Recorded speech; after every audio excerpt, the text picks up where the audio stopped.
Yesterday, brothers and sisters, we reflected on the parable of the Good Samaritan.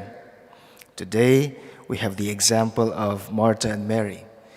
This is a good series of gospel passages, brothers and sisters, lest we think that we will only be saved by doing good deeds.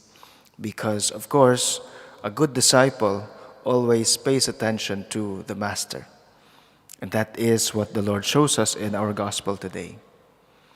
Notice what distracted Martha from paying attention to the Master. First is her anxiety.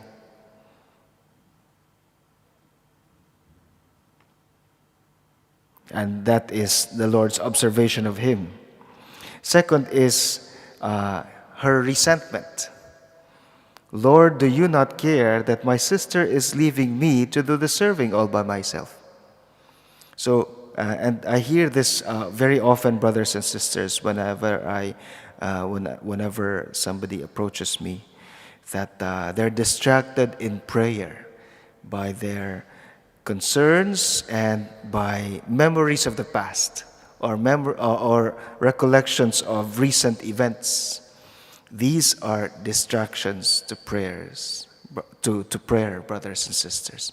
We have to surrender them before the feet of the Master, because only one thing is important, and that is to pay attention to the Master himself.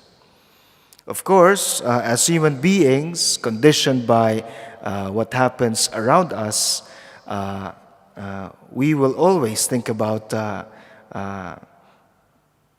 what's imminent. But the Lord teaches us today, and He insists on this actually every day.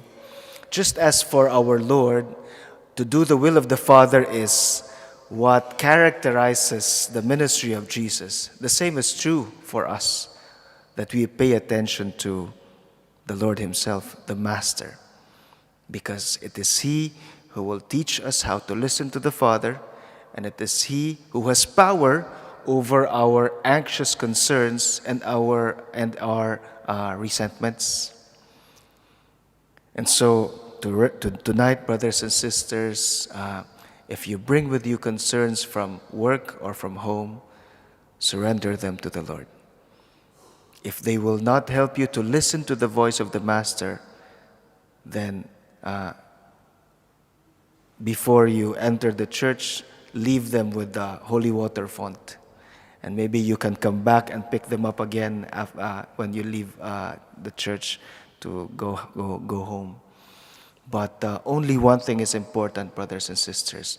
And this reminds me of that often quoted line from Soren Kierkegaard.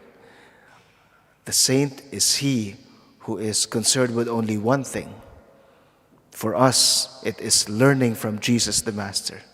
For Jesus, it's listening to the will of the Father every day. And that is what we do tonight.